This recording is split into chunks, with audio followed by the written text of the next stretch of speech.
അസ്സലാമു അലൈക്കും വറഹ്മത്തുള്ളാ. നമ്മുടെ നാട്ടിൽ തെരഞ്ഞെടുപ്പ് വരികയാണ്.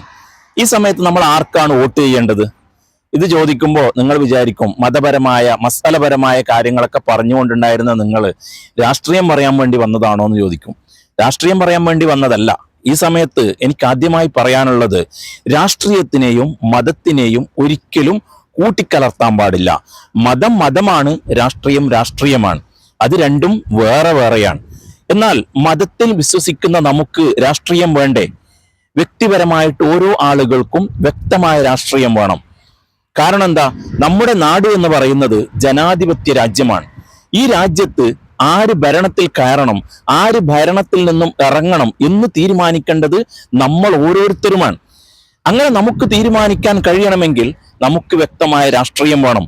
എന്നാൽ ആ രാഷ്ട്രീയത്തിലേക്ക് ഇറങ്ങണമെന്നോ രാഷ്ട്രീയത്തിന്റെ പുറകെ ഓടണമെന്നോ എന്നല്ല ഞാൻ പറയുന്നത്. രാഷ്ട്രീയത്തിലേക്ക് ഇറങ്ങുക എന്നുള്ളത് അതൊരു ഇറക്കമാണ്.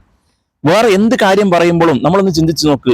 ഒരു ജോലിയിലേക്ക് കയറുക, അല്ലെങ്കിൽ ഒരു ഷോപ്പിലേക്ക് കയറുക എന്നാ പറയാ. എന്നാൽ രാഷ്ട്രീയത്തിലേക്ക് ഇറങ്ങുക എന്നാ പറയാ. അതൊരു ഇറക്കമാണ്. അതുകൊണ്ട് രാഷ്ട്രീയത്തിന്റെ പുറകെ പോകണമെന്നല്ല ഞാൻ പറയുന്നത്. വ്യക്തിപരമായിട്ട് ഓരോ ആളുകൾക്കും വ്യക്തമായ രാഷ്ട്രീയം വേണം. അത് ഞാൻ ഇന്ന പാർട്ടിക്കാരനാണ്, ഞാൻ ഇങ്ങനെയാണ്, ഞാൻ അങ്ങനെയാണ് എന്ന് പ്രസംഗിച്ച് നടക്കാനോ കാണിക്കാനോ വേണ്ടിയുള്ളതല്ല. ആര് ഭരണത്തിൽ കയറണം, ആര് ഭരണത്തിൽ നിന്നും ഇറങ്ങണം എന്നുള്ളത് നമ്മൾ തീരുമാനിക്കണം. അതിന് നമ്മുടെ വോട്ടവകാശം നമ്മൾ വിനിയോഗിക്കണം. അങ്ങനെ വോട്ടവകാശത്തിലൂടെ നമ്മൾ ഓരോ ആളുകളെ തെരഞ്ഞെടുക്കണമെങ്കിൽ നമുക്ക് വ്യക്തമായ രാഷ്ട്രീയം വേണം.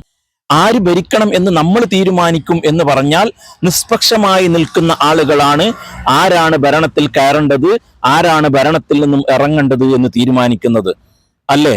രാഷ്ട്രീയത്തിൽ മെമ്പർഷിപ്പുള്ള ആളുകൾ മാത്രമാണ് തീരുമാനിക്കുന്നത് എങ്കിൽ വോട്ടിന് മുമ്പേ തീരുമാനിക്കാൻ കഴിയൂലേ? ഓരോ പാർട്ടിക്കാരെയും എടുക്കുക, ഇന്ന പാർട്ടിക്ക് ഇത്ര മെമ്പർഷിപ്പ് ഉണ്ട്, ഇന്ന പാർട്ടിക്ക് ഇത്ര മെമ്പർഷിപ്പ് ഉണ്ട്, അപ്പൊ മെമ്പർഷിപ്പ് കൂടുതലുള്ള പാർട്ടി ഈ പ്രാവശ്യം അധികാരത്തിൽ വരും എന്ന് പറഞ്ഞാൽ പോരെ? അവിടെ വോട്ടെടുക്കേണ്ട ആവശ്യമുണ്ടോ? ഇല്ല. ഇവിടെ നിഷ്പക്ഷമായി ജീവിക്കുന്ന ആളുകൾ അവർ ഓരോ രാഷ്ട്രീയ പാർട്ടികളുടെയും ഓരോ പ്രവർത്തനങ്ങളും കണ്ടുകൊണ്ടിരിക്കുകയാണ്. അവർ തീരുമാനിക്കും. അവർ ഏത് ഭാഗത്തേക്കാണോ ചെരിയുന്നത് ആ ഭാഗം വിജയിക്കും. അങ്ങനെയാണ് നടക്കുന്നത്. അല്ലാതെ രാഷ്ട്രീയ പാർട്ടിയിലുള്ള മെമ്പർഷിപ്പുള്ള ആളുകൾ മാത്രം വിചാരിച്ചിട്ടല്ല ഇവിടെ ഓരോ രാഷ്ട്രീയ പാർട്ടിയും അധികാരത്തിൽ വരുന്നത്. അതുകൊണ്ട് നമ്മുടെ വോട്ടവകാശം അത് നമ്മൾ കഴിയുന്നതും വിനിയോഗിക്കാൻ വേണ്ടി ശ്രമിക്കുക. ഇവിടെ നിങ്ങൾ വിചാരിച്ചിട്ടുണ്ടാകും ഞാൻ ഒരു രാഷ്ട്രീയ പാർട്ടിക്ക് വോട്ട് ചെയ്യാൻ പറയാൻ വേണ്ടി, വോട്ട് അഭ്യർത്ഥിക്കാൻ വേണ്ടി വന്നതാണ് എന്ന്. എന്നാൽ അങ്ങനെയല്ല. എനിക്കത് പറയാൻ കഴിയില്ല. കാരണം എൻ്റെ രാഷ്ട്രീയ ചിന്ത വേറെയായിരിക്കും, നിങ്ങളുടെ രാഷ്ട്രീയ ചിന്ത വേറെയായിരിക്കും.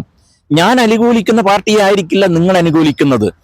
അതുകൊണ്ട് നമ്മൾ വ്യക്തമായ, നമ്മെ ആരാണോ സഹായിക്കുന്നത് അവരെ നമ്മൾ വോട്ട് കൊണ്ട് സഹായിക്കുക. നമ്മുടെ നാടിനെ ആരാണോ സഹായിക്കുന്നത് അവരെ നമ്മൾ വോട്ടിലൂടെ സഹായിക്കുക. ഇവിടെ രാഷ്ട്രീയവും മതവും ഒന്നിച്ച് കലർത്തരുത് എന്ന് ഞാൻ പറയാൻ കാരണം, നമ്മുടെ നാട്ടിൽ ഒരുപാട് സ്ഥാനാർത്ഥികളുണ്ട്. അവർ എല്ലാ മതത്തിൽപ്പെട്ടവരുമുണ്ട്. അവിടെ നമ്മൾ നോക്കേണ്ടത് മതക്കാരായ സ്ഥാനാർത്ഥികളെ വിജയിപ്പിക്കുക എന്നുള്ളതല്ല.